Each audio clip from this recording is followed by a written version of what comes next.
Welcome back to the channel, my friends. Warhammer Man Studios. I'm Warhammer Man, and today we're taking a look at the rules in the Age of Darkness. This video is sponsored by the Game Bunker. More on that later. Rules in the Age of Darkness. What are tactical statuses? Alright, so we got a brand new edition of Horus Heresy on the horizon, so today we're going to take a look at the basic rules for the new edition of Horus Heresy. Welcome to our article covering the changes of the forthcoming edition of Warhammer the Horus Heresy. Today we're taking a look at tactical statuses, a smart new system that brings a lot more battlefield detail without bogging things down. Getting shot isn't much fun, especially during the Horus Heresy when it can mean getting turned into a shower of glowing blue confetti by a disintegrator. The new rules show off the brutality of the weapons during the 31st millennia, and the psychological effect they can have on even the most stalwart Space Marines. Alright, so here we can see a little battlefield, and then we have various little symbols or images representing like the different statuses of the units. In the new edition, there are now 4 tactical statuses in play, each applied by a different type of weapon or the battlefield effect. There are more ways to dominate the battlefield than simply killing the enemy. These are pinned, suppressed, stunned, and routed. Alright, so we have pinned. The pinned status reflects a unit that has been forced to take cover in the face of overwhelming firepower or sudden crack of a sniper rifle. And then we have suppressed. The suppressed status reflects a unit that is distracted and confused by heavy enemy fire, environmental effects, or psychological warfare. And then we have stunned. The stun status reflects a unit rendered insensible or stopped in its tracks by the sheer force of an impact, explosion, or other battlefield effect. And then we have routed. The routed status reflects a unit that has suffered such a catastrophic reversal that it must fall back from a front line in order to regroup and recover. Pin stops you from moving. Suppressed makes your shots fly wide, and stun hampers your reactions. There are many ways to inflict these statuses on your foes, which typically involve testing one of the new advanced characteristics. There are tokens included in the Saturnite box to mark units under these effects. Various weapon types now specialize in inflicting a tactical status. For example, the rotor cannon previously performed poorly against Space Marine armor. It's now a highly efficient, fully automatic pinning machine. Tactical Marines will dive for cover under its withering hail. Alright, so cool little special effects essentially that will be tied to like the various different guns, weapons, or battlefield effects. And then they'll have like in-game effects that are going to debuff your opposing units.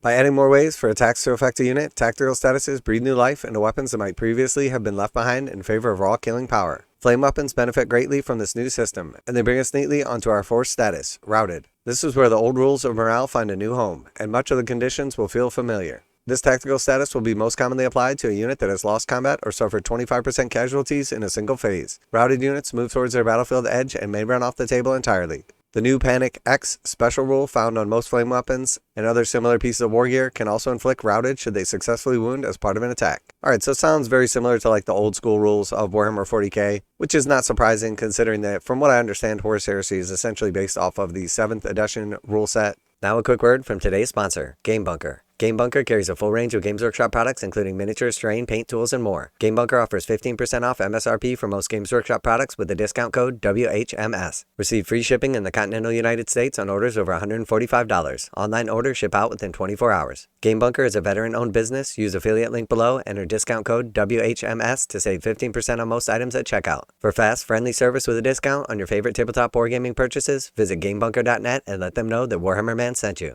In addition to their unique effects, tactical statuses will apply to a cocktail of common drawbacks to the unit they affect. Charges become disordered, troops fight last in most combats, and they are unable to capture objectives. Unit tests on their advanced characteristics, cool for pinned, suppressed and stunned, and leadership for routed, at the end of the turn to see if they recover. There are more details that we won't dig into here, but that's tactical statuses in broad strokes. You get a whole handful of plastic tokens in the Saturnite box that'll help you track who has which statuses, and it will be second nature before you know it. Come back later this week as we'll look at the new weapon characteristics and see how your favorite guns have changed in the new edition.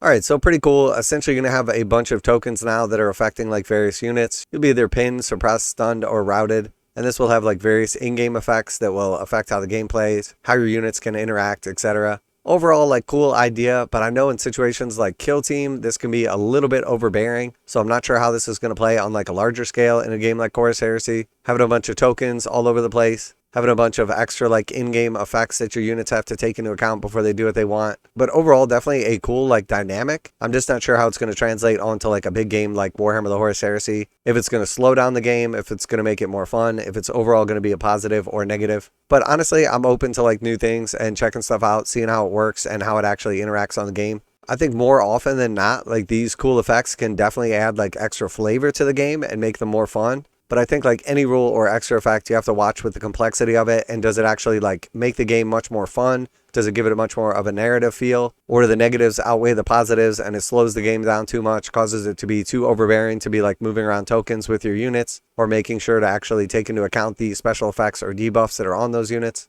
But like I said, from what this article says, it seems like it'll be fun. It definitely seems like it's going to add some extra cool effects to the game that will be fun and interactive, and it'll actually affect how the game is played and how your units react and interact with each other. I personally have not played the previous edition of Horus Heresy Age of Darkness. I did play the previous rule set quite a bit that the Age of Darkness rule set is based off of, and honestly it just wasn't my favorite rule set, but I'm also a really big fan of 40k 10th edition, and I know not everyone feels this way. So I think most importantly, if this is a cool rule set that people enjoy to go along with their awesome models, if they can have fun, narrative, or competitive games with their friends, whatever it is that they're looking for, then I'm all for it. So let me know what you think of the previous edition of Warhammer the Horus Heresy Age of Darkness. Let me know what you think of what you've seen so far of the new rules for Warhammer Horus Heresy Age of Darkness and what you're hoping to get out of it. Are there any specific changes that you would like to see made to improve the overall gameplay, to speed up the games or slow them down? Would you rather see it played on larger scale or smaller scale? Always like to hear back from you guys in the comments. And as always, special thanks to the Game Bunker for sponsoring the channel. Check out the link in the description to save 15% on most Games Workshop products with code WHMS at checkout. Warhammer Man Studios, I'm Warhammer Man, and I'm out of here.